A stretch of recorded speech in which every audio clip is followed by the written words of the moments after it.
The cold, biting words still echoed in her ears, a public condemnation delivered with a smile. Her ex-husband Gregory had just spent 10 minutes systematically dismantling her character in front of the city's elite, his arm wrapped possessively around a woman draped in diamonds. He called her simple. He called her a failure. He painted her as a charity case he had graciously cut loose. Every eye in the grand ballroom was on her, a sea of pity, judgment, and cruel curiosity. She stood frozen, a lone island in a glittering ocean of contempt. She was about to turn and flee to surrender the field to him once and for all. But then a quiet voice cut through the noise, a voice that belonged to the one man no one dared to cross. And he wasn't speaking to Gregory. He was speaking to her. The invitation arrived on a Tuesday, nestled between a utility bill and a seed catalog. It was thick, cream-colored cardstock, the kind that felt heavy with unspoken obligations.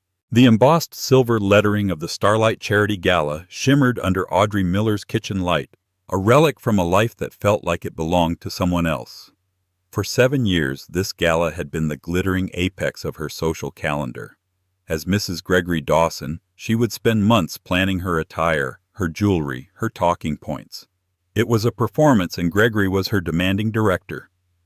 Now, standing in the modest kitchen of her 2-bedroom apartment, the invitation felt less like an opportunity and more like a subpoena. A year had passed since the divorce, a brutal, soul-crushing affair where Gregory's high-powered lawyers had painted her as a grasping, incompetent woman, undeserving of the life he had so generously provided. They had stripped away her assets, her confidence, and her name, leaving her with a settlement that was just enough to be insulting. He had taken the sprawling mansion, the shared friends, and the life they had built. Audrey had been left with her freedom, a concept that felt as terrifying as it was liberating.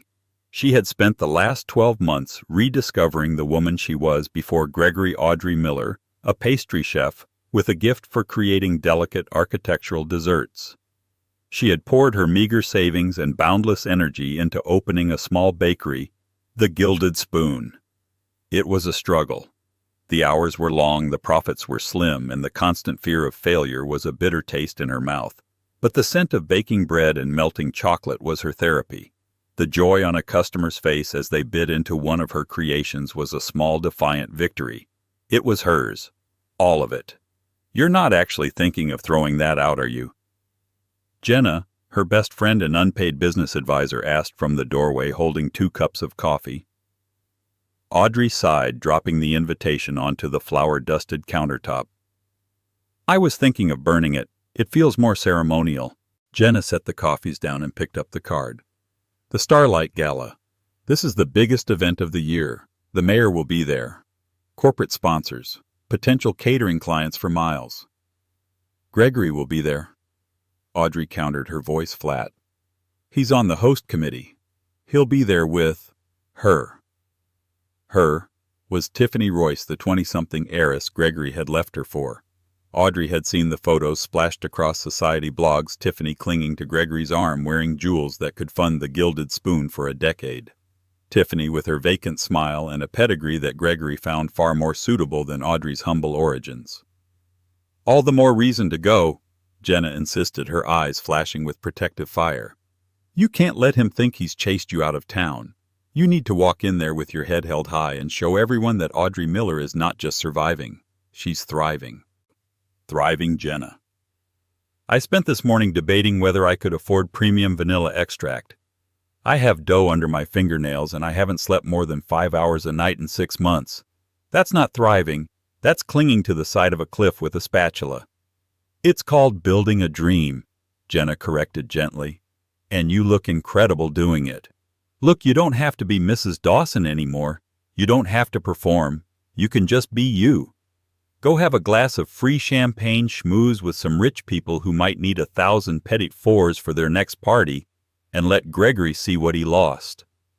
The thought was terrifying. The idea of facing that crowd, the whispers, the pitying looks from women who used to call her a friend. It was nauseating. Gregory was a master of public humiliation. He knew precisely where her insecurities lay and how to exploit them with a well-placed smirk or a condescending phrase. He would relish the opportunity to display her as a fallen woman, a testament to his own brilliance and her failure. But then a different thought crept in.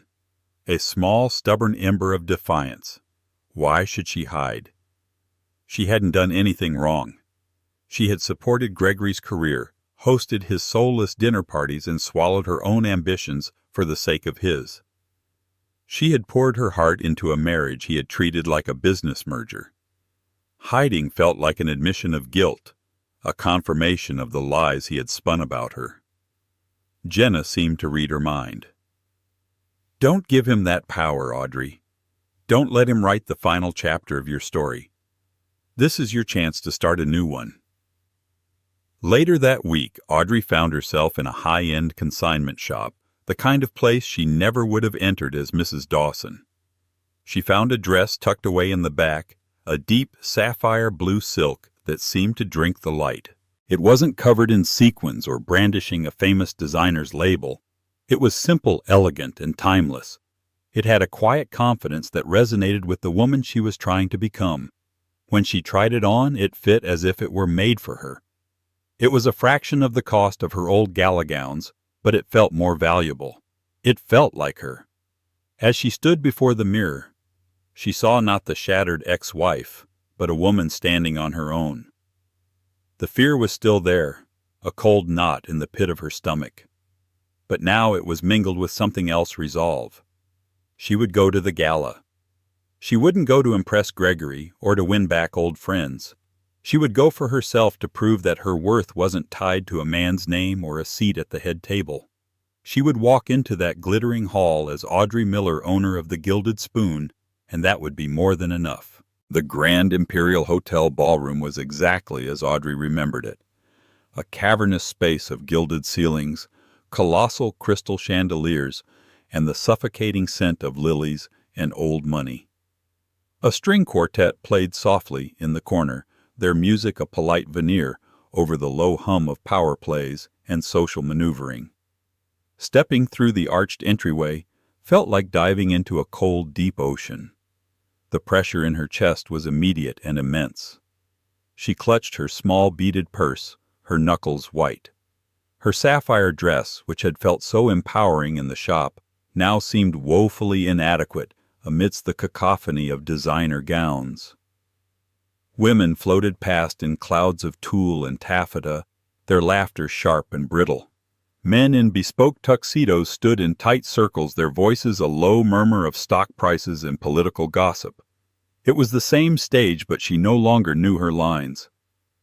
Her friend Jenna had been right about one thing: the free champagne. Audrey gratefully accepted a flute from a passing waiter, the cool glass a steadying presence in her trembling hand. She found a spot near a marble pillar, hoping to become part of the architecture, a silent observer. But there was no hiding. She soon spotted Patricia Carmichael, a woman whose charity lunches she had attended for years. Patricia's eyes met hers, widened for a fraction of a second in surprise, and then she offered a tight, pitying smile before turning abruptly back to her conversation. The message was clear. You are no longer one of us. The sting of it was sharp, a tiny, painful dart to her already fragile confidence. Another couple she knew well, the Harringtons, walked right past her, their gazes fixed firmly on a point over her head. The shunning was a deliberate, calculated cruelty. And then she saw him. Gregory Dawson made his entrance not by walking, but by holding court. He swept into the room with Tiffany Royce on his arm, a triumphant Roman general returning from a successful campaign. He was handsome in that sharp, predatory way she had once mistaken for strength. His tuxedo was impeccable, his smile broad and confident. He thrived in these environments, soaking up the attention like a starved plant in a rainstorm. Tiffany was his perfect accessory. Her dress was a blinding sheath of silver sequins cut dangerously low. A diamond necklace, the famed Star of Astoria she had seen in magazines, blazed at her throat. She was loud, glittering, and possessive, her hand locked onto Gregory's bicep. They were a spectacle, and the room turned to watch them. Audrey felt her breath catch. Seeing him still had a physical effect on her, a phantom limb of a life that had been amputated. She saw the way he scanned the room, his eyes flicking over the crowd with an air of ownership. And then his gaze landed on her. It wasn't a glance. It was a lock. Time seemed to slow as his eyes narrowed. A flicker of surprise followed by something else, a predatory gleam. A slow, cruel smirk spread across his face. He hadn't just seen her. He had recognized an opportunity. He leaned down and whispered something in Tiffany's ear, and the younger woman's perfectly glossed lips curled into a matching sneer. They started moving towards her, not directly, but in a circling pattern like sharks sensing blood in the water. They stopped to greet a councilman, to laugh with a banking CEO, but their trajectory was undeniable. They were coming for her. Every instinct screamed at Audrey to run, to slip out a side door and melt back into the anonymity of her quiet life. That was what he wanted. He wanted her to flee, to prove him right, to show everyone she couldn't handle the world she had been cast out of. The champagne flute felt slick in her hand. Her heart hammered against her ribs, a frantic drumbeat of panic. But then she thought of the gilded spoon. She thought of getting up at 4 a.m. to knead dough. She thought of the pride she felt when she finally perfected her salted caramel macarons. She thought of the quiet strength she had painstakingly built from the rubble of her marriage. She had not survived Gregory's storm just to be swept away by a little rain. She took a deep breath, straightened her spine, and lifted her chin. She would not run. She would stand her ground, a solitary pillar of sapphire blue in a room full of predators. Let them come. The air grew thick as Gregory and Tiffany finally closed the distance. Gregory's cologne, a sharp citrusy scent she had once loved, now smelled acrid and suffocating. He stopped a few feet from her, his head tilted in a pantomime of surprise. "Audrey, I can't believe it. I almost didn't recognize you," he began, his voice pitched, just loud enough for the surrounding guests to hear. It was his classic opening gambit, feigned friendliness, masking a razor-sharp insult. The implication was clear. She was so diminished, so changed that she was barely recognizable. "Hello, Gregory," she said, her own voice remarkably steady. She looked past him to his companion. "Tiffany?" Tiffany Royce looked Audrey up and down, a slow, deliberate appraisal designed to intimidate. Her eyes, expertly lined in black, lingered on the simple cut of Audrey's dress. "Gregory, darling, you didn't tell me that Audrey would be here. How brave of you to come alone," she said, her voice a syrupy drawl. "Audrey has always been full of surprises." Gregory continued, his smile never reaching his cold eyes. "Look at you. So simple. It's a good look for you. Very down to earth." He gestured vaguely at her dress. "It suits your new situation." Each word was a carefully chosen weapon. Simple. Down to earth. He was framing her as provincial, a commoner who had wandered into the king's court by mistake.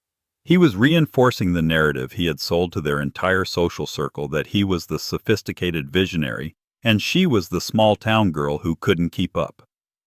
Audrey refused to take the bait. "I like my new situation, Gregory. I'm running my own business. I'm sure you've heard." A loud theatrical laugh erupted from Tiffany. "Oh, we have the little cupcake shop. It's just the quaintest thing I've ever heard. Do you wear a little apron with flour on your nose? It sounds like something out of a movie." The condescension was suffocating. Several people nearby had stopped their own conversations to listen, their faces a mixture of morbid curiosity and feigned indifference. This was the drama they had come for. Gregory placed a hand over his heart in a gesture of mock sincerity. "I'm proud of you, I really am. It takes a lot of guts to go from managing a household staff of 12 to frosting cupcakes. But I always knew you had a knack for the domestic arts." He was twisting her accomplishment into a failure, recasting her ambition as a demotion. He wanted to shame her for working, for building something with her own two hands. To him, and to this crowd, success was not earned. It was inherited, married into, or acquired through ruthless acquisition. Her hard work was in their eyes a mark of desperation. "It's called being a pastry chef." Audrey corrected her voice low and tight. "It's a profession. A difficult one." Of course," Gregory said dismissively. He then turned to Mr. Abernathy, a powerful real estate developer standing nearby, and drew him into the conversation. "Walter, you remember my ex-wife Audrey. She's the one I was telling you about. Couldn't quite handle the pressures of our world. The charity boards, the fundraisers. It was all a bit much for her. But she's found her calling now. Baking. We're all so thrilled she's found her level." It was a masterclass in public assassination. In one fell swoop, he had defined her to a key business figure as incompetent, overwhelmed, and mentally frail. He was poisoning the well, ensuring that even if she tried to network for her business tonight, she would be met with pity and dismissal. Audrey felt her face flush with a hot, furious blush. The humiliation was a physical weight pressing down on her shoulders. Her throat felt tight, and for a terrifying moment she thought she might cry. That's what he wanted. He wanted a scene. He wanted her to break down, to run away in tears, proving his every word correct.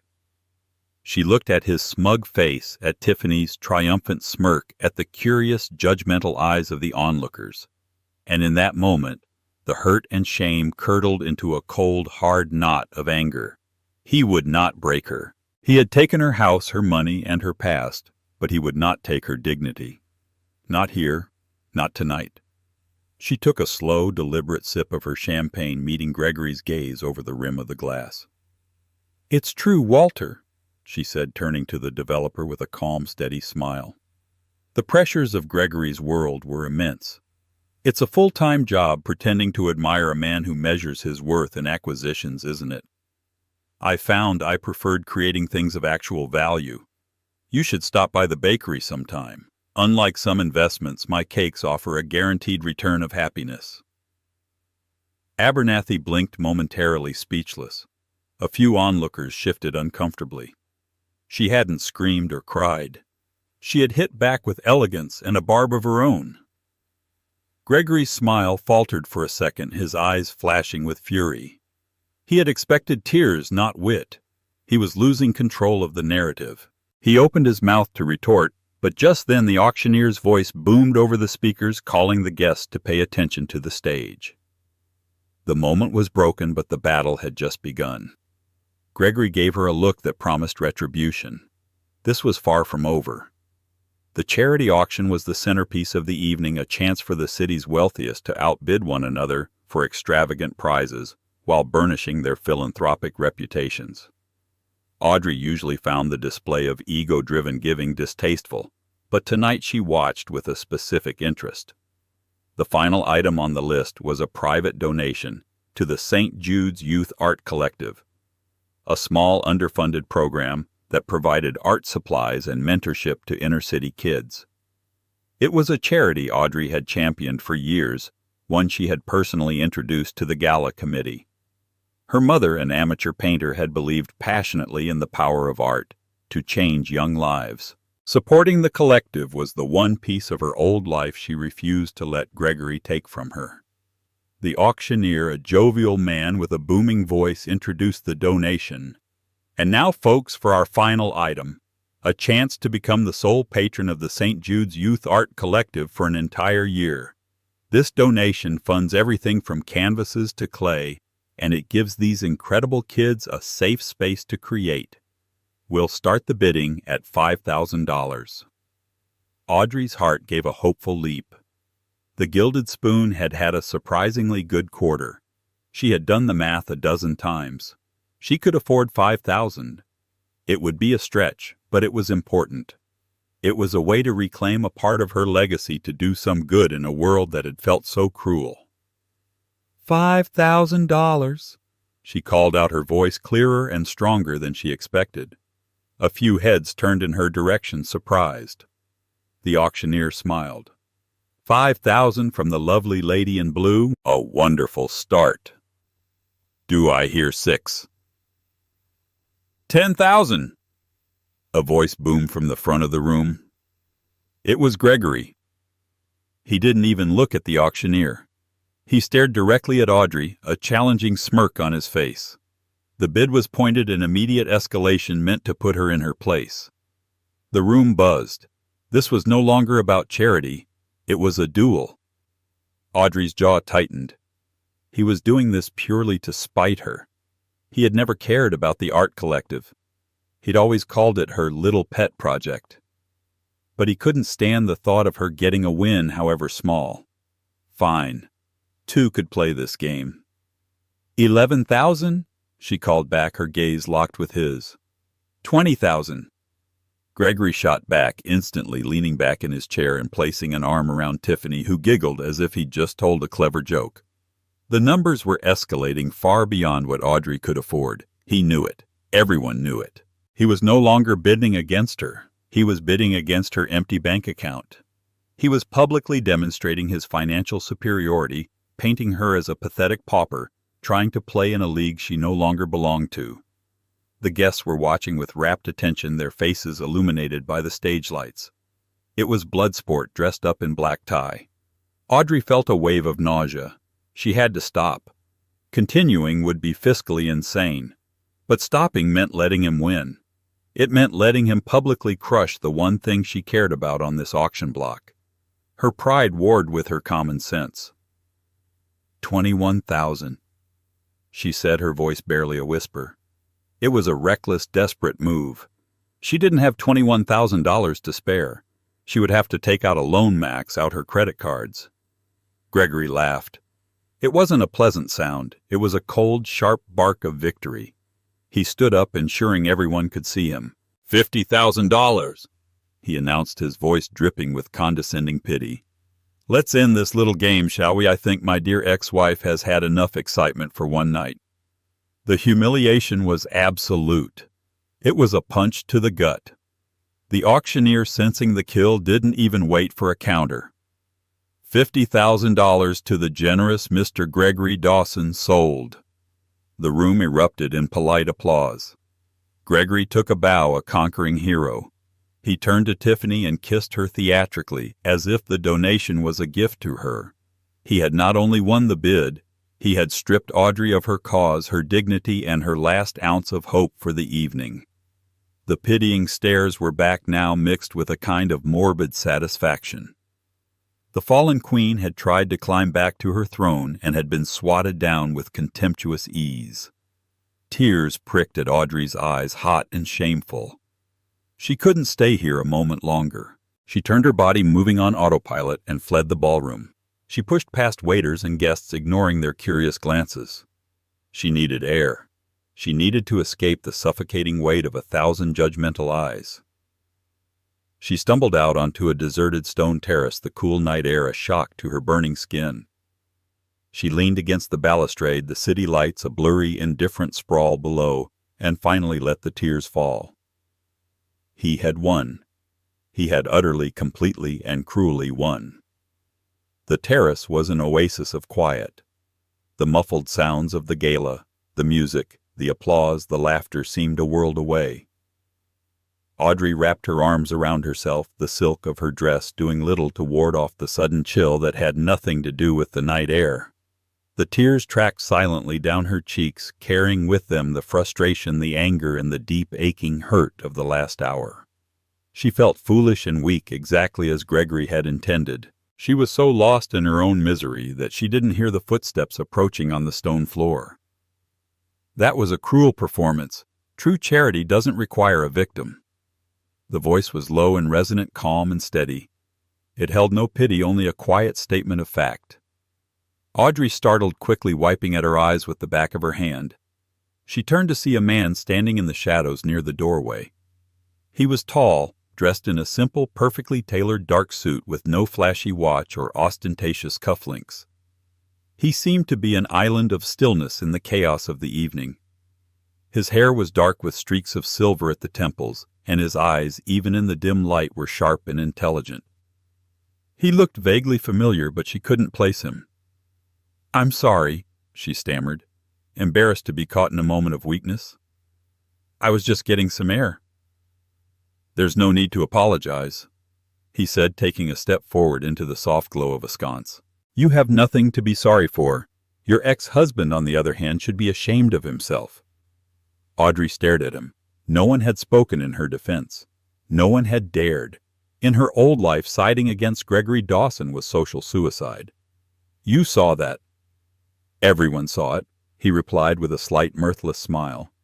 It was difficult to miss. He wanted an audience. He paused, his gaze thoughtful. "You championed the St. Jude's program, didn't you, years ago? You were the one who brought it to the committee's attention." She was taken aback. "How did you know that?" "I make it my business to know where my money is going," he said simply. He extended a hand. "Alexander Cole." The name hit her like a physical blow.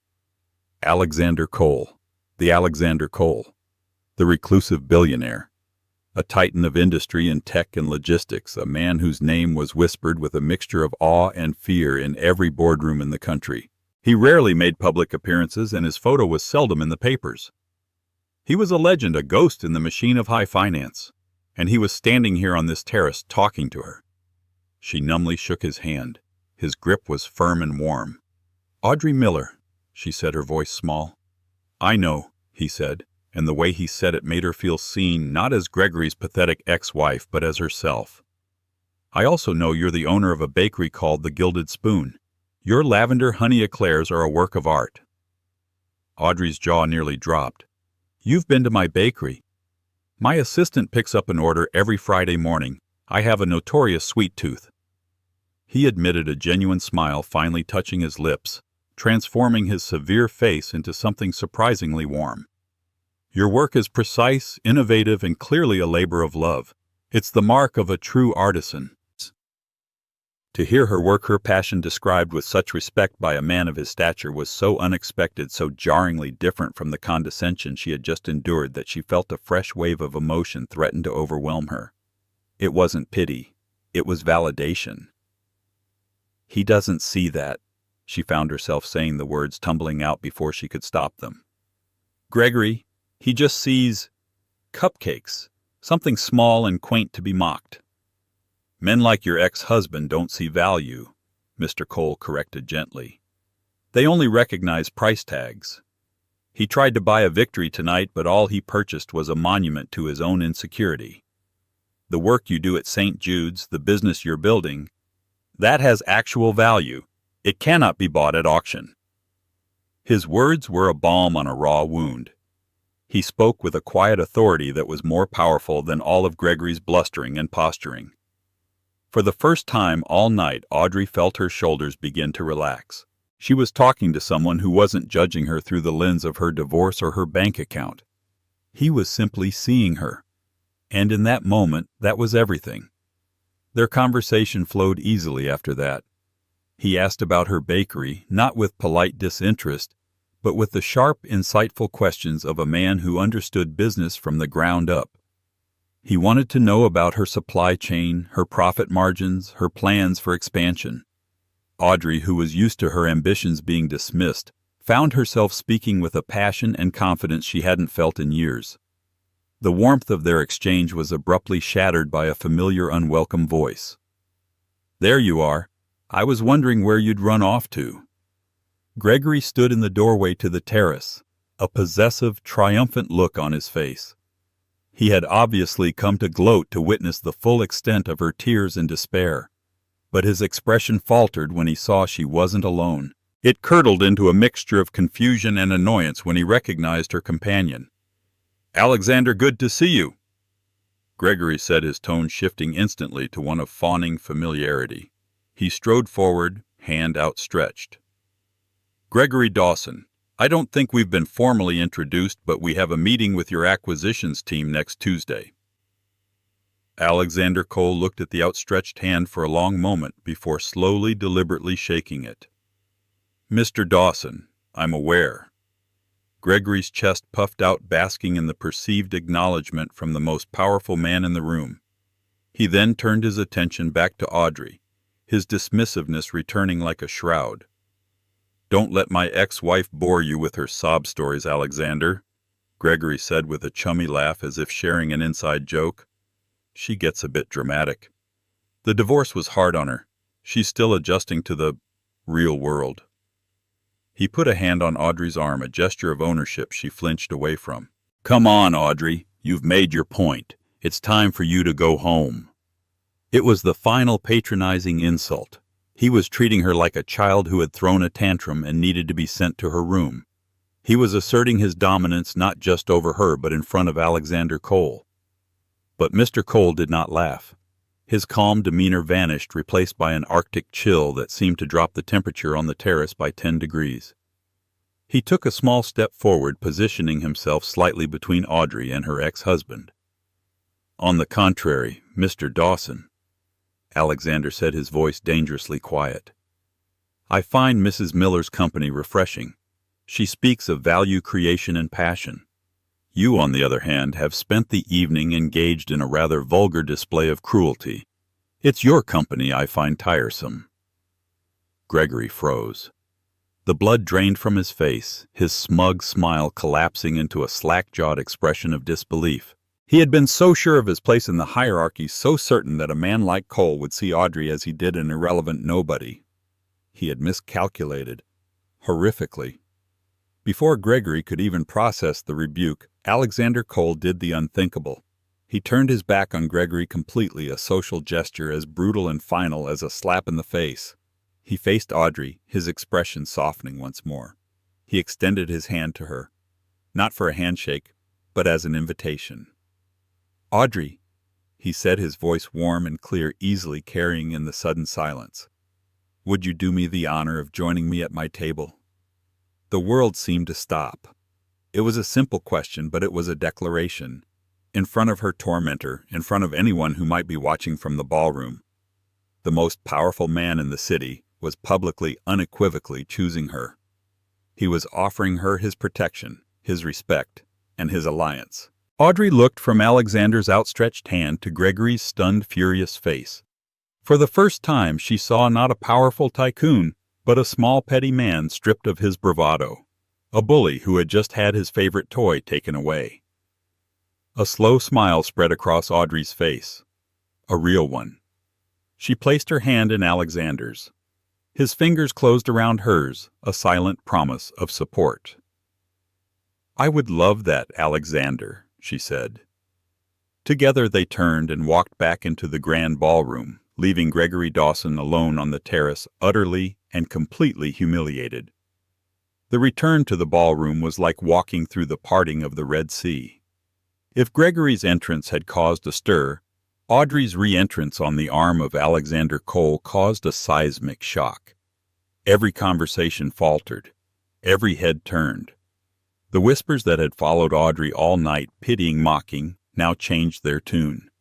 They were whispers of shock, of confusion, and of frantic recalculation. Alexander led her not to a small table in the back, but to the most prominent table in the room, right at the edge of the dance floor where the host committee and the guests of honor were seated. He pulled out a chair for her with an effortless grace that made Gregory's earlier preening seem clumsy and oafish. As she sat, she could feel the burning stare of Patricia Carmichael, the woman who had snubbed her earlier. Now Patricia was looking at her with a desperate, ingratiating smile, as if they were the dearest of friends. The hypocrisy was breathtaking. The power shift in the room was palpable. Social currency was being traded and reevaluated in real time. Audrey Miller, the pitiable ex-wife, was now Audrey Miller, the companion of Alexander Cole. Her value in the eyes of this fickle crowd had skyrocketed. Are you all right? Alexander asked quietly. His attention focused solely on her, as if the rest of the room didn't exist. I am now, Audrey said, a genuine feeling of lightness bubbling up inside her. Thank you. You didn't have to do that. Yes, I did, he stated simply.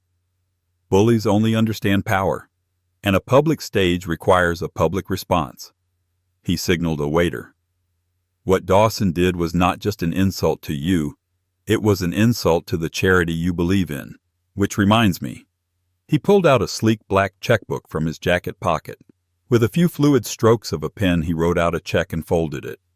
He caught the eye of the Gala's director, who immediately hurried over to their table.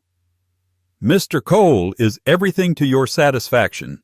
The director asked, his voice trembling slightly with nerves. Everything is fine, Alexander said smoothly. However, I'd like to make an additional donation, directly to the St. Jude's Youth Art Collective.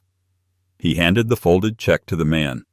I believe this should cover their patronage for the next 5 years. Please ensure Mrs. Miller is listed as the benefactor. It was her passion, after all, that brought it to my attention. The director unfolded the check. His eyes widened, and he audibly gasped. He looked from the staggering number of zeros on the check to Audrey, his expression a comical mix of awe and reverence. He stammered his thanks and scurried away, no doubt to spread the news. Audrey was speechless. Alexander, that's $250,000. It's a rounding error in my quarterly reports, he said, not as a boast, but as a statement of fact. But I suspect it will be life-changing for those children. That's a sound investment. Far better than the one I was considering making on Tuesday. His meaning was crystal clear. Just then Gregory returned to the ballroom, his face a thunderous mask of rage. He saw them at the head table, saw the gala director fawning over Audrey. He saw Walter Abernathy, the developer he'd tried to impress, now looking at him with an expression of distinct distaste. His public triumph had turned into an unmitigated disaster. News of Cole's donation and its designated benefactor spread through the ballroom like wildfire. Gregory wasn't the hero of the hour who had saved the charity. He was the petty tyrant who had tried to use it to humiliate his ex-wife, only to be one-upped on a monumental scale. His $50,000 victory now looked like a cheap, pathetic stunt. His phone buzzed. He glanced at it, his face paling even further. It was an email from his secretary. The subject line read, "Urgent meeting with Cole Enterprises canceled." The deal was dead. The multi-million-dollar partnership he had been counting on, the one that was supposed to elevate his company to the next level, had just evaporated into thin air. And he had no one to blame but himself. His attempt to ruin Audrey's night had just ruined his entire year. The days following the Starlight Gala were a blur for Audrey. Her phone rang off the hook. Old friends who hadn't spoken to her in a year called to catch up. Event planners who had once ignored her emails were now begging her to cater their high-profile parties. The story of Gregory's public downfall and her alliance with the enigmatic Alexander Cole had become the talk of the town. The Gilded Spoon was suddenly the most fashionable bakery in the city. She had to hire 2 new assistants just to handle the influx of orders. Alexander was true to his word. He became not a savior, but a mentor and a friend. He saw the potential in her business and offered her a low-interest loan to expand, not as a gift, but as a formal business arrangement. "I never make an investment I don't expect a return on," he'd told her, his eyes twinkling. "And I expect great returns from you, Ms. Miller." With his guidance and capital, she was able to lease the storefront next door, tripling her space and installing a small cafe section. The Gilded Spoon was finally becoming the business she had always dreamed of. Meanwhile, Gregory Dawson's world was imploding. The canceled deal with Cole Enterprises was just the beginning. Word of his behavior at the gala spread through the city's tight-knit business community. Alexander Cole had subtly but surely blacklisted him. Partners pulled out of deals, citing a sudden lack of confidence in Gregory's leadership. His reputation, which he had so carefully curated, was now in tatters. He was no longer seen as a powerful player, but as a reckless, cruel man with poor judgment. The final blow came from Tiffany Royce. Once it became clear that Gregory's star was not just falling but crashing to earth, her affection cooled considerably. The society blogs which had once breathlessly chronicled their romance now reported on their amicable split, with Tiffany being spotted on the arm of a much older and much richer European duke a week later. Gregory was left with nothing but his tarnished name and a $50,000 tax receipt for a donation that now served only as a reminder of his spectacular self-destruction. 6 months after the gala, Audrey stood outside her newly expanded bakery. A beautiful hand-painted sign, "The Gilded Spoon Café," hung above the door. Today was the grand reopening. The cafe was filled with chattering customers, supportive friends like Jenna, and a quiet, smiling Alexander Cole, who was sitting at a corner table enjoying what he still claimed was the best eclair in the world. A delivery truck pulled up and a man dropped off the morning papers. The headline on the business section caught her eye: Dawson Industries files for Chapter 11 bankruptcy. She read the first few lines of the article, which detailed Gregory's fall from grace, citing the loss of the Cole Enterprises deal as the fatal catalyst. She looked at the photo of him accompanying the article, a grainy shot of him leaving a courthouse, his face pale, his shoulders slumped. He looked small, defeated. She felt no glee, no triumphant surge of vindictive joy. She simply felt closure. A quiet, peaceful sense of an ending. His fate was no longer tied to hers. His downfall wasn't her victory. Her success was. Her victory was the warm, bustling cafe behind her, the smell of fresh coffee, the sound of laughter, the life she had built not from the ashes of her marriage, but from the strength of her own two hands. Alexander caught her eye from across the room and raised his coffee cup in a silent toast. She smiled back, a genuine, radiant smile of a woman who was finally truly free. The sweetest revenge wasn't watching him fall. It was learning to fly on her own. The autumn leaves were turning shades of gold and crimson outside Audrey's apartment window, a gentle, beautiful change that mirrored the transformation in her own life.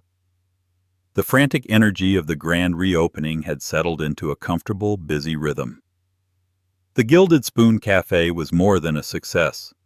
It was a community hub, a place of warmth and comfort that was a direct reflection of its owner. Audrey no longer woke with a knot of dread in her stomach, but with a mind buzzing with new ideas for seasonal macarons and intricate cake designs. She was sketching in her notebook one evening, the scent of cinnamon and cloves from an experimental tart still lingering in the air, when a soft knock came at her door. It was Alexander Cole. He wasn't dressed in his usual sharp business suit, but in a simple cashmere sweater and dark trousers. He looked relaxed, younger, and held a single perfect white orchid in one hand. "I was in the neighborhood," he said, a small smile playing on his lips. "I hope I'm not interrupting." "Never." Audrey smiled, stepping aside to let him in. "And you know perfectly well my neighborhood is a 20-minute drive from your office tower. What's the occasion?" He handed her the orchid. "No occasion. I just saw it and thought of you. It's elegant and resilient." His directness still caught her off guard sometimes, but now it was a pleasant surprise, not an intimidating one. Their relationship had evolved over the past months from mentor and mentee into a deep and easy friendship. He was her most frequent customer and her most trusted advisor. They spoke almost daily, their conversations meandering from business strategy to books, art, and the simple joys of a perfectly brewed cup of coffee. "Thank you, Alexander. It's beautiful," she said, finding a small vase for the flower. "Can I get you some tea? I have a new chai blend I'm working on." "I'd love some," he said, his eyes scanning the apartment. It was a space he'd been in several times, yet he always seemed to notice something new, a new cookbook, a piece of art she'd picked up at a local market.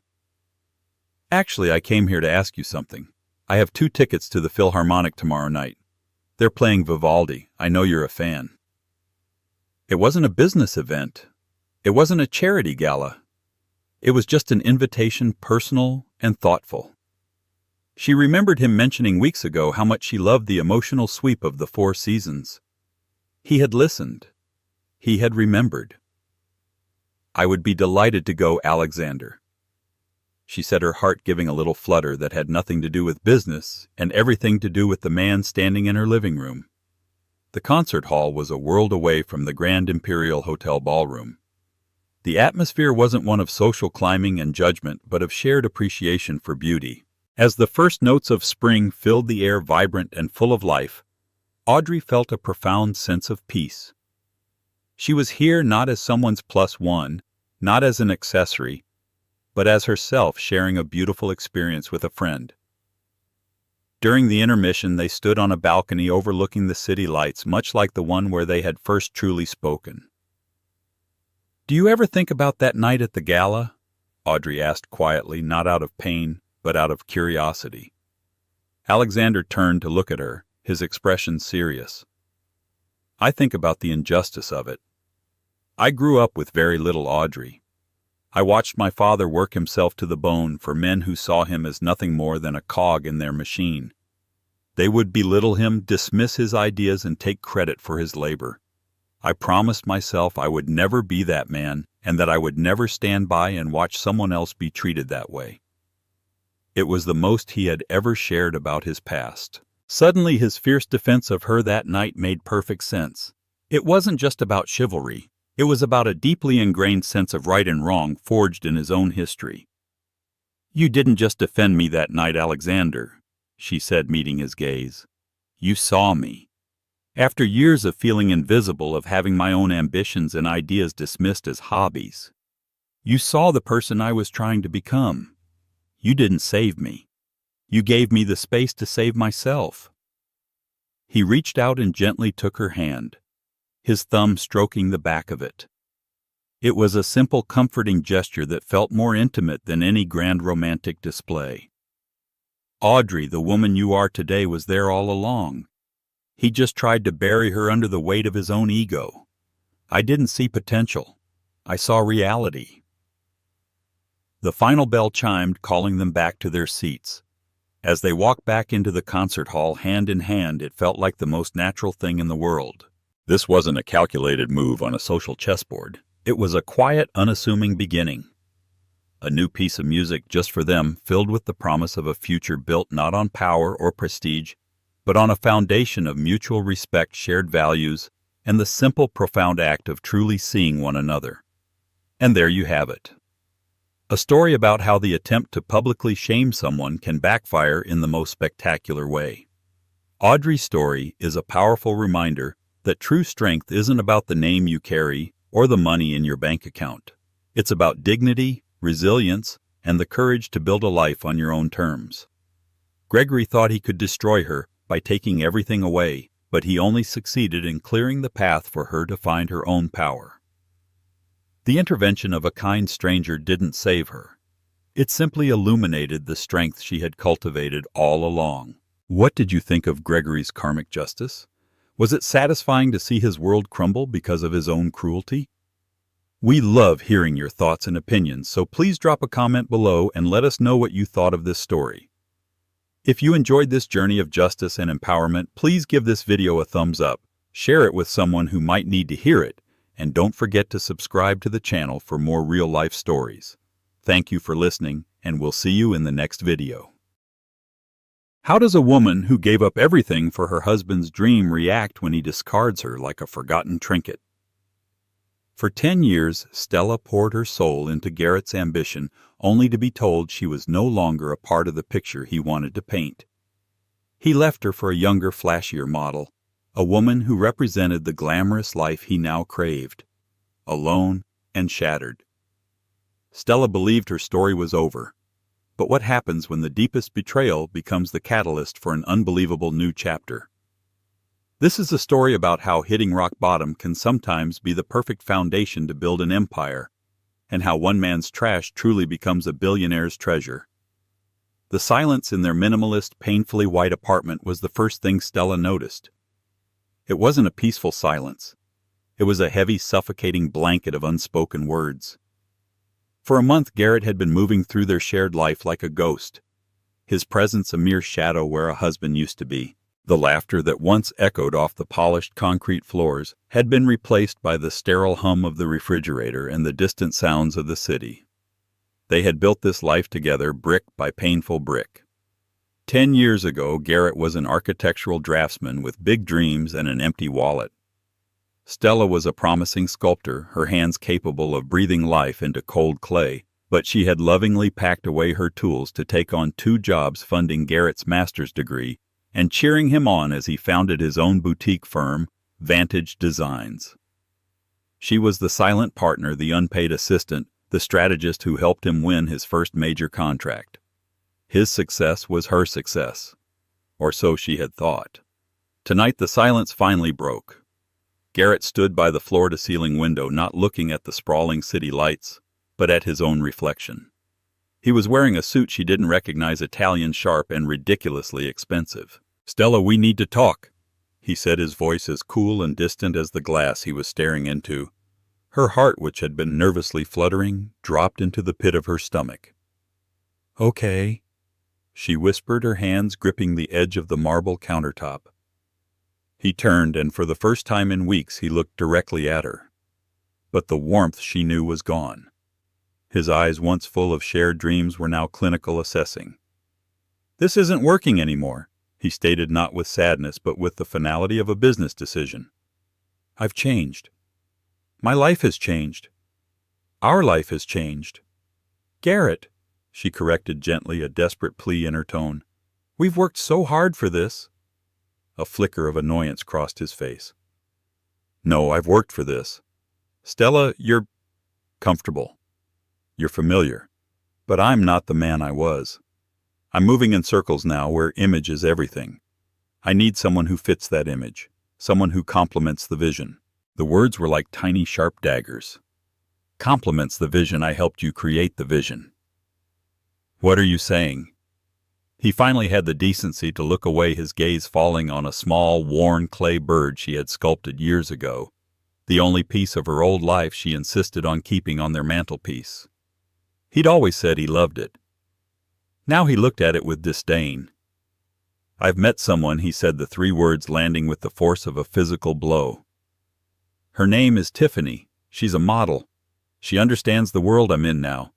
The galas, the networking, the pressure." Stella felt the air leave her lungs. Tiffany. She'd seen pictures of them in online social columns captioned, "Architect Garrett Moore and Friend." Stella had forced herself to believe his excuses that it was just networking, that the photographers were intrusive. Now the deliberate cruelty of it all burned through her.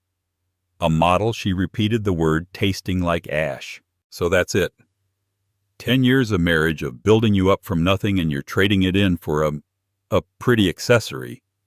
It's more than that, and it's insulting that you'd simplify it," he snapped, his guilt manifesting as anger. "She gets it. She gets me. With you, I feel like I'm constantly looking back. I need to look forward." He walked over to their bedroom and came back out with a sleek leather suitcase she had bought him for their last anniversary. It was already packed. He had planned this. The coldness, the distance of the past month, it was all a calculated withdrawal. "All the legal documents will be sent to you by my lawyer," he said, adjusting his tie. "I've made sure you'll be comfortable. The apartment is yours. I'll be more than fair." He was treating their divorce like a severance package. Stella felt a wave of nausea. "Fair? You think money makes this fair?" "Garrett, look at me. We built a life here. We promised each other forever. People change." "Stella," he said, his hand on the doorknob. He paused and looked back at her, his expression a mixture of pity and impatience. "I'm sorry it has to be this way. I truly hope you find happiness." The platitude was more insulting than the betrayal itself. He opened the door, and the sterile silence of the hallway flooded in. Before he stepped out, he gave her one last piece of advice, a final, devastating blow. "My advice. Start thinking about your own future.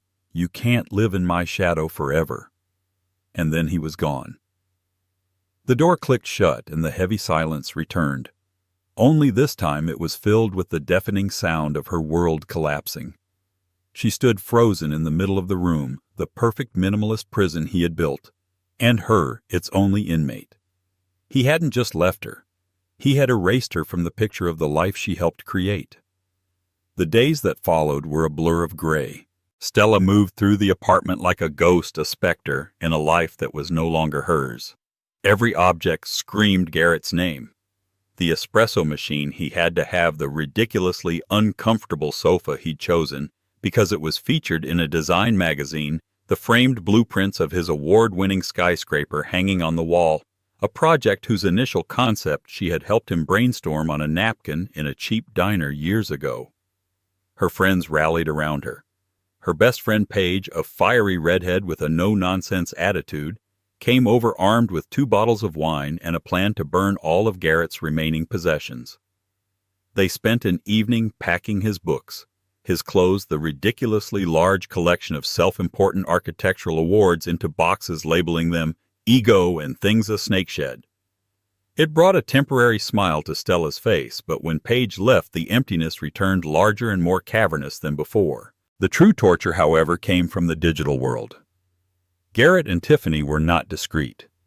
Their new life was broadcast in high definition across every social media platform. There they were clinking champagne glasses on a yacht in Monaco. There was Tiffany draped over Garrett at a red carpet event, her dress worth more than Stella's car. Her professional model's Instagram was a curated diary of their perfect romance. Each post was a meticulously crafted knife twisting in Stella's wound. The captions were the worst. With my visionary man, or so blessed to have a partner who inspires me every day. Stella knew she should look away, block them, delete the apps. But it was like probing a sore tooth. The pain was a confirmation that this was real, that her past life hadn't been a dream. The comments from strangers were brutal. They looked so much better together. His old wife was so plain. Now that's a power couple. She had become a footnote in her own story, a before picture no one cared to remember. Garrett's advice to start thinking about her own future echoed in her mind a cruel taunt. What future? She had poured her entire being into his. She hadn't sculpted in years. Her hands, once covered in clay, had grown soft from typing up his proposals and managing his calendar. One rainy Tuesday, a courier delivered a large, sleek black box. Inside, nestled in satin, was a small, worn clay bird, the one from their mantelpiece. There was no note. Just the object, a clear message: I don't even want this memory of you. That was the breaking point. The calculated final rejection of the last piece of her that had remained in his life. Holding the little bird in her hand, a sob tore through her, a raw, ragged sound of utter desolation. She sank to the floor, the boxes labeled ego, surrounding her like tombstones. She wasn't just heartbroken, she was hollowed out. He hadn't just taken his future, he had stolen her past, reframing their 10 years together as a mere stepping stone for his ascent. After hours of crying, something inside her shifted. The grief was still there, a massive, unmovable weight, but a tiny spark of anger flickered to life beside it. Who was Garrett Moore to decide her worth? Who was he to erase her? She stood up, her legs shaky, and walked to a closet she hadn't opened in years. Behind old coats and forgotten luggage was a large, dust-covered trunk. She heaved it open. Inside, wrapped in old cloths, were her sculpting tools, bags of hardened clay and half-finished projects from a lifetime ago. Her fingers, trembling, traced the cool metal of a wire tool. She remembered the feeling of the clay beneath her hands, the way it yielded, the way it could be molded from a formless lump into something with meaning and beauty. She wasn't a footnote. She was a creator. He had taken her life's blueprint, but she still knew how to build. That night, for the first time in nearly a decade, Stella didn't sleep. She worked. She took a block of clay, and with tears still tracking paths down her dusty cheeks, she began to sculpt. She didn't know what she was making. She just let the anger, the pain, and the grief guide her hands. She was no longer just his ex-wife. She was Stella again, and she was reclaiming herself one handful of clay at a time. The months that followed were a slow, arduous process of rebuilding. Stella sold the sterile white apartment. It was too full of ghosts, and the proceeds gave her the freedom to not have to worry about money for a while. She found a small, light-filled studio in an older part of the city with high ceilings and brick walls that were forgiving of dust and mess. She spent her days covered in clay, rediscovering the muscles in her hands and the creative fire in her soul. Her work was different now. The gentle, whimsical birds and figures of her youth were gone. In their place were powerful, abstract forms, sculptures that twisted and reached, some that seemed to collapse under their own weight, others that soared with a defiant energy. They were a physical manifestation of her emotional landscape, brokenness, resilience, and the slow, painful process of healing. Paige, ever her champion, was in awe. "Stella, these are incredible," she said carefully, walking around a large, complex piece that resembled a fractured heart held together by impossibly thin strands. "They're so raw. You have to show them." Stella just shook her head. "They're not for anyone else. They're just for me." She was terrified of putting herself out there, of being judged and found wanting again. The digital ghosts of Garrett and Tiffany still haunted the edges of her mind, a constant reminder of how cruel public opinion could be. Paige, however, was persistent. She owned a small, quirky bookstore cafe in a trendy, artistic neighborhood. "Just one piece, Stell. My front window display is empty right now. It gets a ton of foot traffic. No pressure, no gallery opening, no critics. Just a sculpture in a window. Let it breathe a little." After a week of gentle prodding, Stella relented. She chose a piece she had recently finished. It was the bust of a woman's head, but it was split down the middle. One side was smooth and serene, the other a chaotic, textured tangle of shapes that seemed to be breaking away.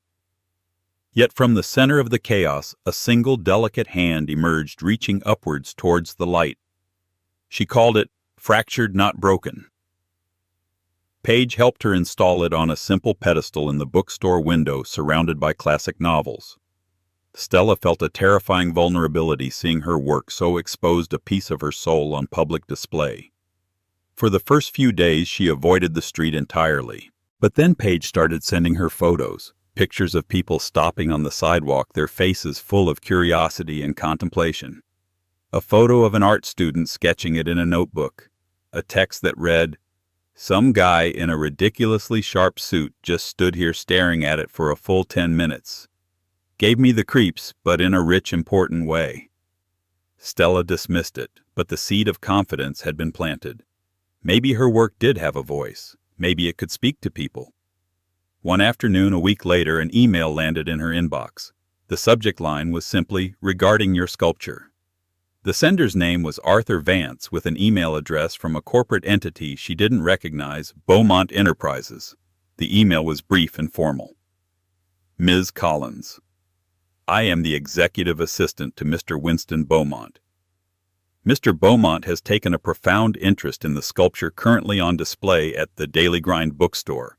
He would like to discuss the possibility of acquiring it and to speak with you regarding your portfolio. He has requested a meeting at your earliest convenience. A car will be sent for you. Sincerely, Arthur Vance, Executive Assistant to the CEO, Beaumont Enterprises." Stella's blood ran cold. Winston Beaumont. The name was legendary. He was a reclusive, almost mythical billionaire known for his eccentric nature and his portfolio of ultra-luxury brands, from bespoke hotels to high-fashion labels. He hadn't been photographed in public in over a decade. Garrett had once spent 6 months trying and failing to get a meeting with Beaumont's firm for a potential project. This had to be a joke, a prank. She almost deleted the email, but curiosity, a feeling she hadn't experienced in a long time, got the better of her. With trembling hands, she typed a short reply agreeing to a meeting the following day. She had no idea that this single email, prompted by a piece of her broken heart sitting in a bookstore window, was about to set in motion a chain of events that would not only change her life, but would also serve a dish of karma so cold, Garrett Moore would never see it coming. The next day, a sleek black car so silent it seemed to glide rather than drive, pulled up outside her modest studio. The driver, a stoic man in a crisp uniform, held the door open for her. Stella, dressed in her nicest black trousers and a simple silk blouse, felt woefully underdressed as she sank into the plush leather interior. The car smelled of wealth, a subtle, clean scent that was a world away from the earthy smell of clay and turpentine that usually clung to her. They drove to the heart of the financial district, pulling up to a skyscraper that pierced the clouds. The Beaumont Enterprises logo was so discreet it was almost invisible. This wasn't a place that needed to announce its power. It simply existed. In the lobby, she was met by a tall, impeccably dressed man in his late 50s with silver hair and intelligent eyes. "Ms. Collins, I'm Arthur Vance. It's a pleasure to meet you." His handshake was firm and his smile was genuine, putting her slightly at ease. He led her to a private elevator that ascended with dizzying speed, opening directly into a vast corner office. 3 of the walls were pure glass, offering a breathtaking, godlike view of the entire city. The 4th wall was a library of ancient-looking books. The only furniture was a massive modern desk made of a single piece of polished oak and 2 simple chairs. And sitting behind the desk, not looking at her but at the city below, was Winston Beaumont. He was older than she expected, perhaps in his early 70s, with a mane of white hair and a face etched with the kind of lines that spoke of both intense thought and rare hearty laughter. He wore a simple cashmere sweater, not a suit. He didn't speak for a full minute, and Stella stood awkwardly by the door, Arthur having vanished as silently as he appeared. Finally, Beaumont turned his head, and his eyes, a startlingly sharp blue, landed on her. They were eyes that missed nothing. "Stella Collins," he said, his voice a low, gravelly rumble. "The artist. Please sit." She took one of the chairs, her hands clasped tightly in her lap. "Your sculpture," he began, getting straight to the point. "Fractured, Not Broken. An interesting title. It speaks of resilience, of value not in perfection, but in the struggle to remain whole. Tell me about it." Startled by his directness, Stella found herself talking. She told him about the piece, not about the divorce, but about the abstract feelings behind it, the idea of strength in vulnerability, of beauty in imperfection. She spoke with a passion she thought she had lost. He listened intently, nodding slowly. When she finished, he swiveled his chair to face her fully. "I'm launching a new brand, Ms. Collins, my final legacy project, you might say. It's called Echelon. It will encompass everything from couture to jewelry to fragrances. The market is saturated with brands that sell a fantasy of perfection. Flawless teenage models selling anti-aging cream. Airbrushed celebrities selling an idea of a life no one actually lives. It's a hollow, boring lie." He leaned forward, his blue eyes intense. "Echelon will not sell fantasy. It will sell authenticity. It will celebrate character, wisdom, resilience. The beauty of a life fully lived with all its scars and triumphs. I don't want a model to be the face of my brand. I want a story. I want a soul." Stella's heart began to beat faster, a confusing mix of fear and dawning comprehension swirling in her gut. I don't understand, Mr. Beaumont. What does this have to do with me?" "I've done my research on you, Stella," he said plainly, and a chill went down her spine. "I know who you were married to. I know the story of Vantage Designs. I know that his name is on the door, but the foundation was built with your hands. He discarded you when you no longer fit his image." He said the word image with the same contempt Garrett had used, but for a completely different reason. "Your sculpture told me half the story. The internet told me the rest. You are a woman of substance, of talent, of quiet strength, who was cast aside for a shallow and fleeting illusion. You are everything my brand stands for." He stood up and walked to the window, his back to her. "I don't want to buy your sculpture, Stella. I want to buy your story. I want you to be the face of Echelon." The air in the room seemed to vanish. Stella stared at his silhouette, speechless. Her, the plain, comfortable ex-wife. Be the face of a billionaire's luxury brand. It was insane. It was impossible. "Me," she finally managed to choke out. "Mr. Beaumont, I'm not a model. I'm nearly 40. I have smile lines and I wouldn't know the first thing about—" "Good," he cut her off, turning back to face her. "I am not looking for a model. I am looking for a woman. The world is tired of being sold an impossible standard. They are hungry for something real. Your smile lines are a testament to joy. Your story is a testament to survival. That is infinitely more beautiful and more valuable than the vacant perfection Tiffany or whatever her name is sells." He walked back to his desk and pushed a thick portfolio across its polished surface. "This is the preliminary contract. The compensation is substantial. But this is not just a modeling job. You would be a brand ambassador, a creative consultant. I want your input, your artistic eye. I want you to help me build this.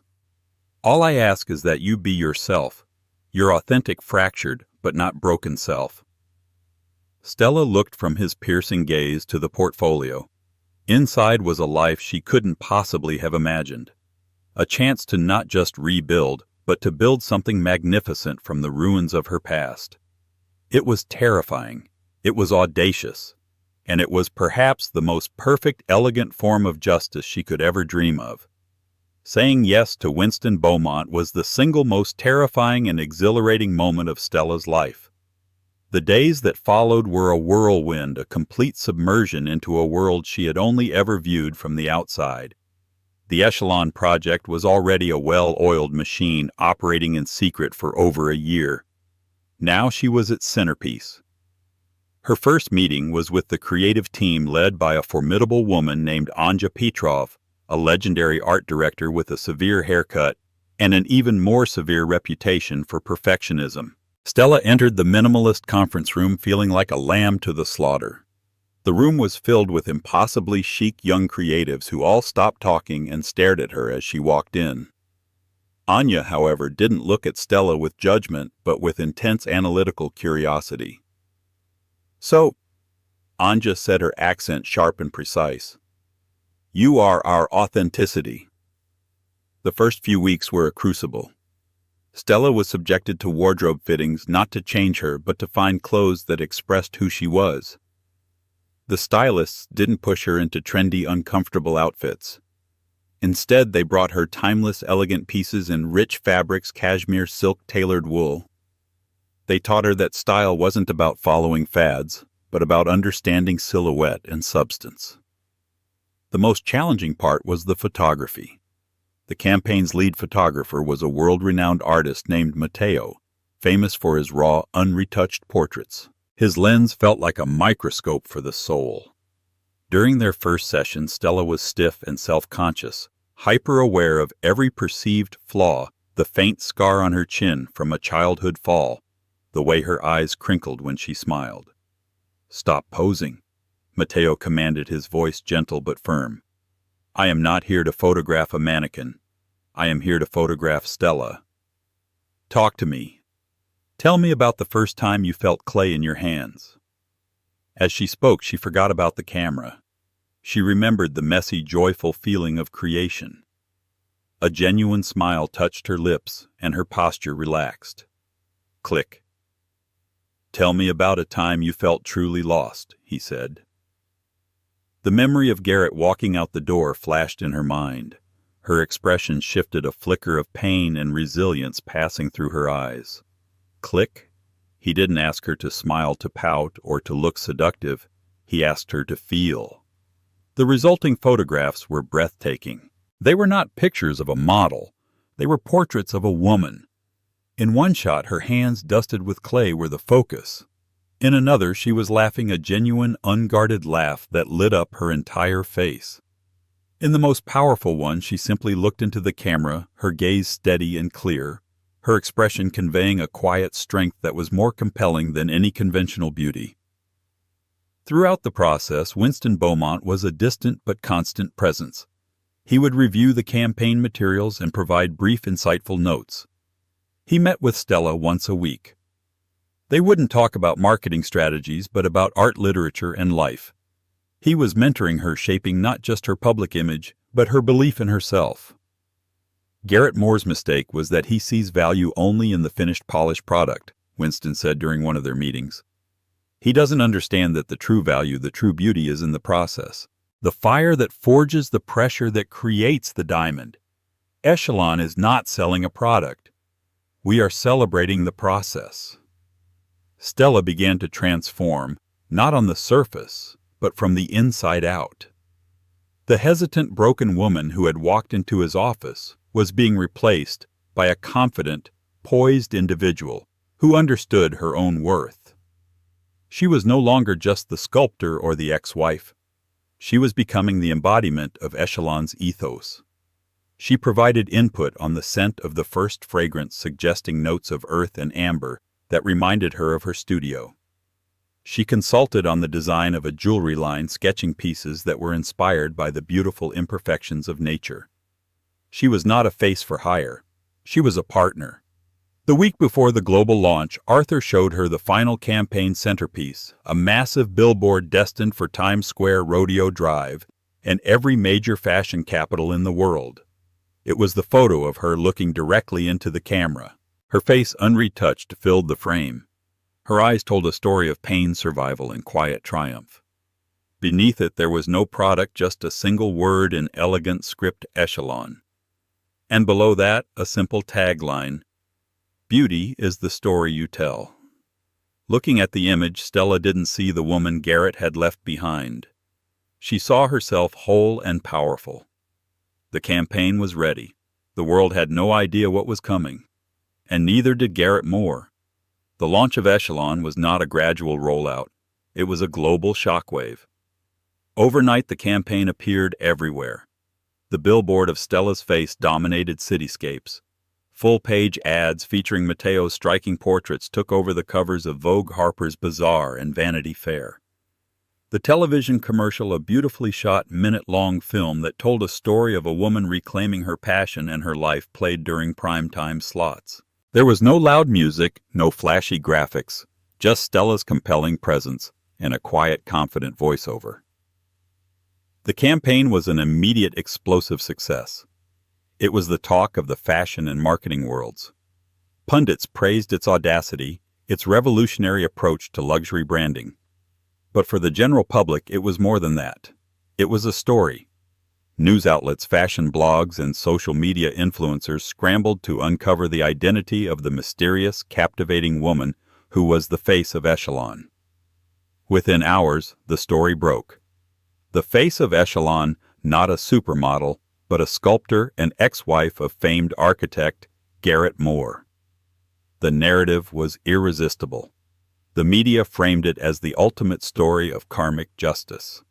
Articles detailed her past, her role in building Garrett's firm, the humiliating public breakup, and her subsequent rediscovery by the enigmatic Winston Beaumont. She was instantly cast as a heroine, a symbol of resilience for anyone who had ever been underestimated or cast aside.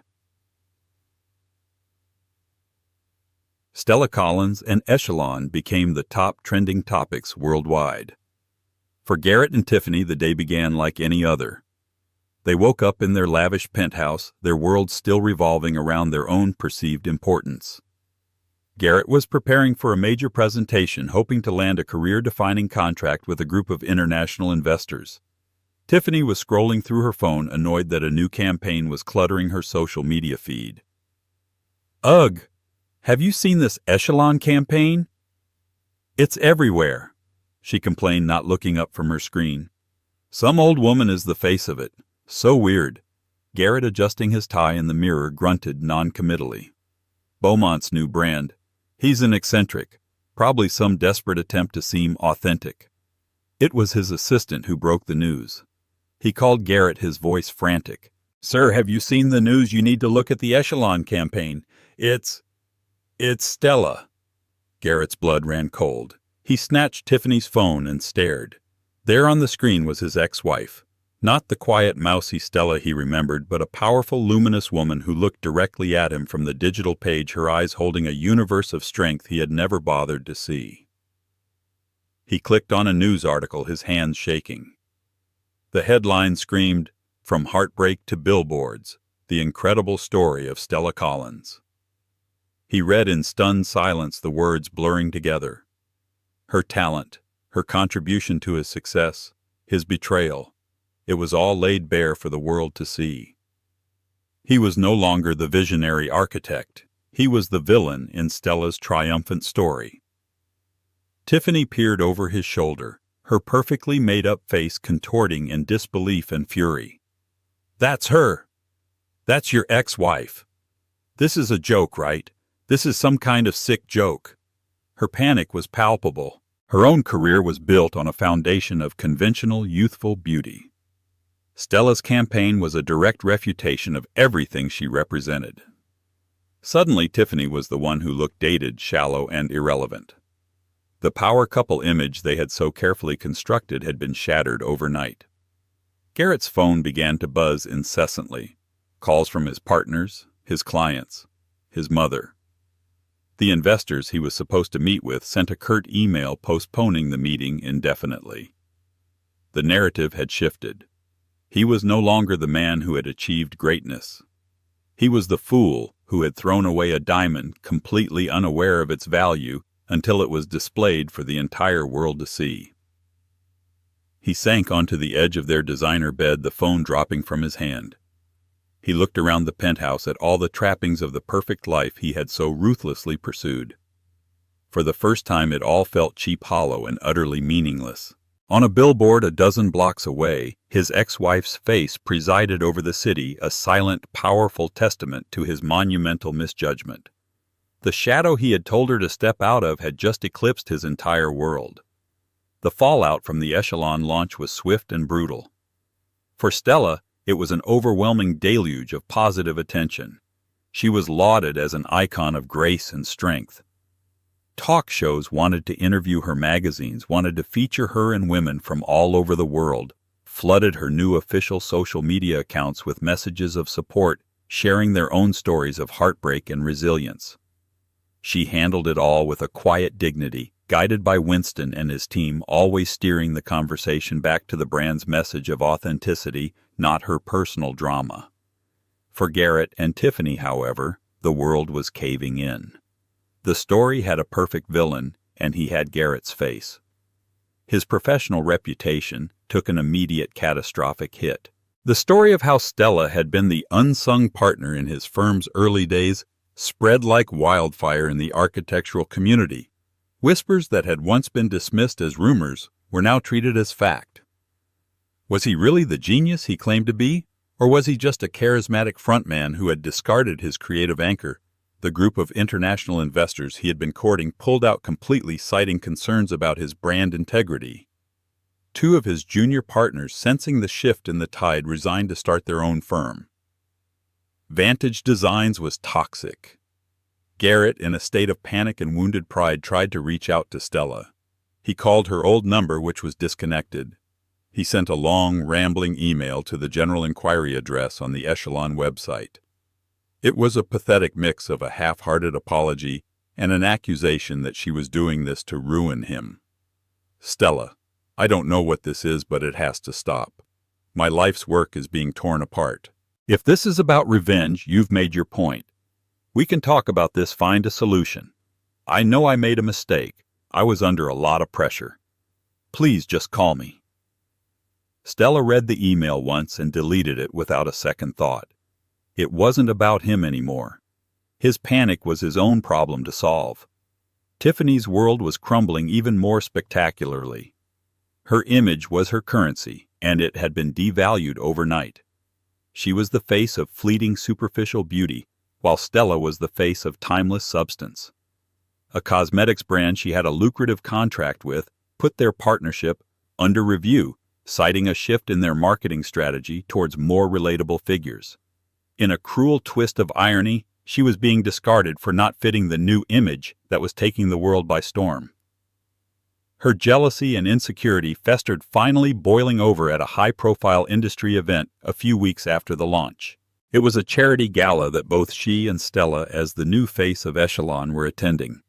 Stella arrived looking effortlessly elegant in a simple dark blue gown, accompanied by the ever-dapper Arthur Vance. She was immediately surrounded by admirers and photographers.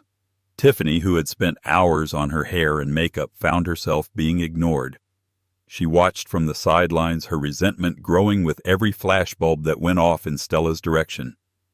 Fueled by champagne and desperation, she decided to confront her.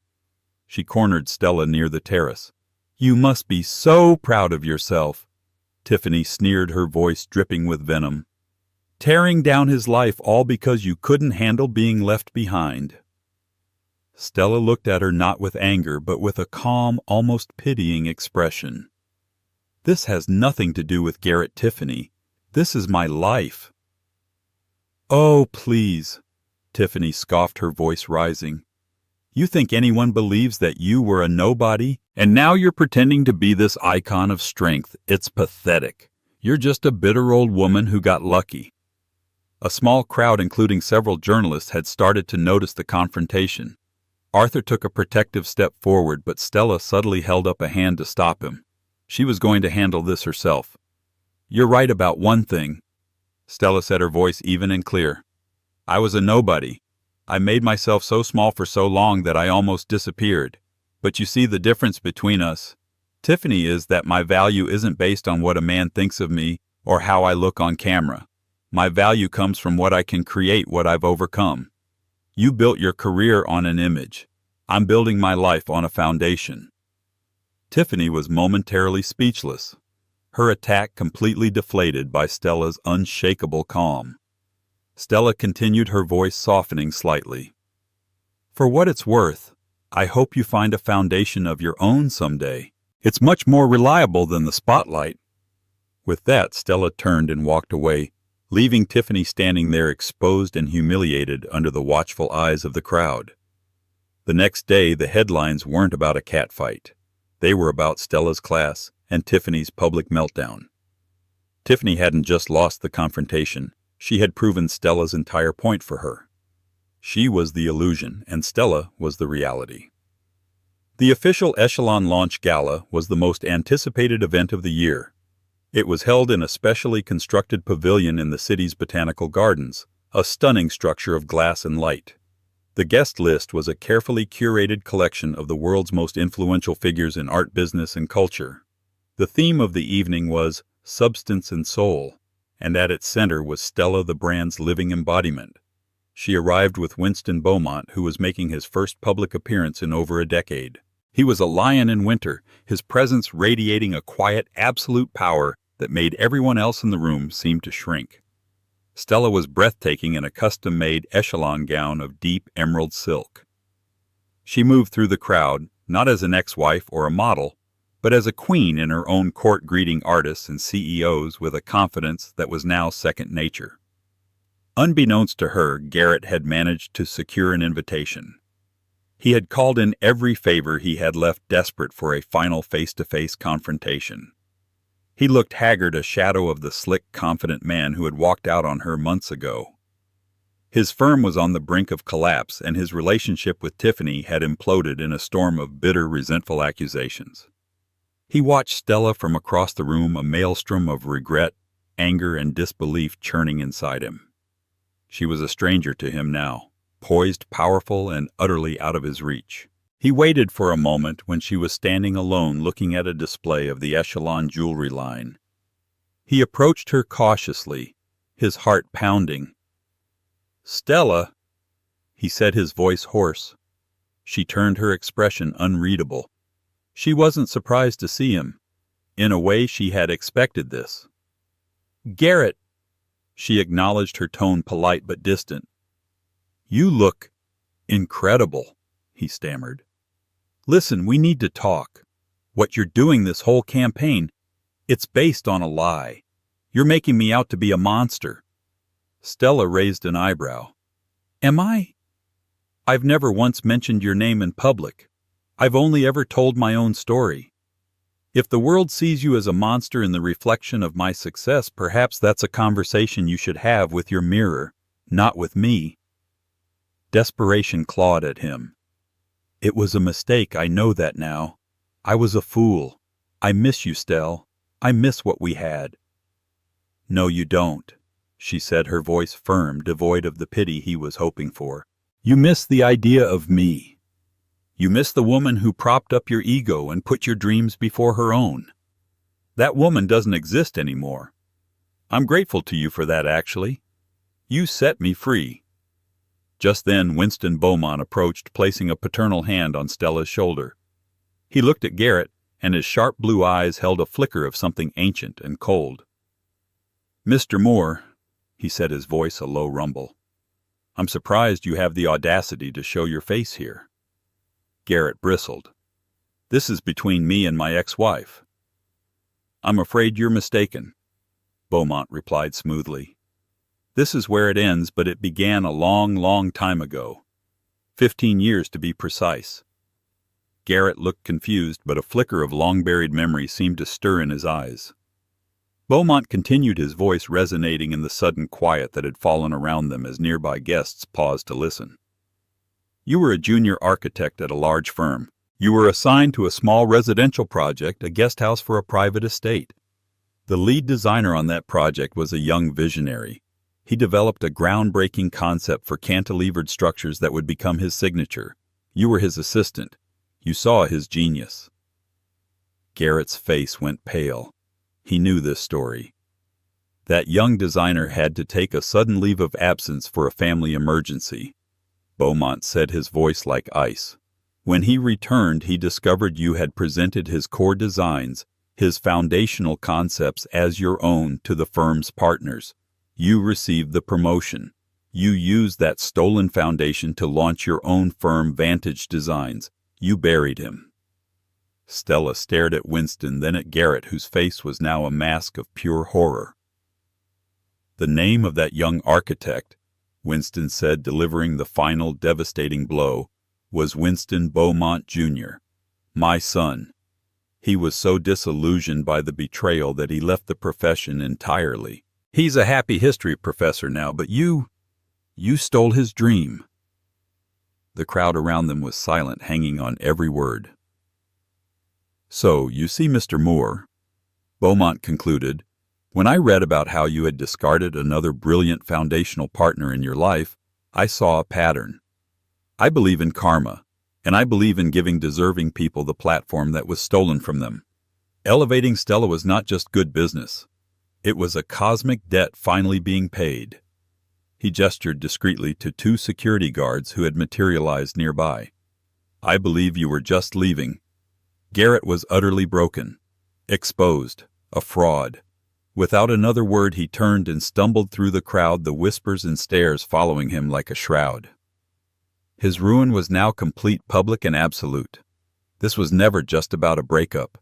It was about a lifetime of taking credit and discarding souls. And his bill had finally come due. With Garrett's humiliating exit, a palpable sense of justice settled over the gala. Winston Beaumont took to the stage not to recount the drama, but to speak about the future. He officially announced that Stella would not only be the continuing face of Echelon, but would also take on the role of creative director for their new philanthropic arm, the Echelon Foundation for the Arts, dedicated to supporting emerging artists who had been overlooked or undervalued. Stella then gave a short, powerful speech. She spoke not of betrayal, but of transformation. We are all in some way a collection of our fractures and our repairs, she told the captivated audience. True beauty, true substance, isn't about having a flawless surface. It's about the strength of the core, the courage to rebuild, and the grace to reach for the light, even from the darkest places. Echelon is not just a brand. It is a celebration of that journey. The applause was thunderous. The evening was a triumph, cementing Echelon as not just a luxury brand, but a cultural movement. In the year that followed, Stella blossomed into her new role. She traveled the world, discovering and mentoring new talent, her sculptor's eye uniquely suited to seeing the potential in the rough and unformed. She found immense joy and purpose in giving others the chance she had been given. Her own art flourished as well. Her new sculptures, imbued with a sense of peace and soaring strength, were sought after by collectors and museums worldwide. She never spoke of Garrett again. He had been a chapter, not her whole story. The epilogue for Garrett and Tiffany was bleak. Vantage Designs collapsed under the weight of scandal and client desertion. Garrett was forced to declare bankruptcy, his name a permanent stain in the architectural world. Tiffany, her modeling career over, faded into obscurity, another casualty of a world that was constantly searching for the next new thing. Their relationship, built on the shifting sands of image and opportunism, had not survived the first tremor of adversity. One crisp autumn afternoon, Stella was walking through a park when she saw a young woman sitting on a bench crying. She looked heartbroken. Stella paused, then sat down on the other end of the bench. She didn't say anything, just opened a small sketchbook and began to draw the pattern of the leaves on the ground. After a few minutes, the young woman's sobs subsided. She looked over at Stella. "I'm sorry," she sniffled. "You have nothing to be sorry for," Stella said kindly, not looking up from her sketch. "It's just a bad day. The sun will come out tomorrow.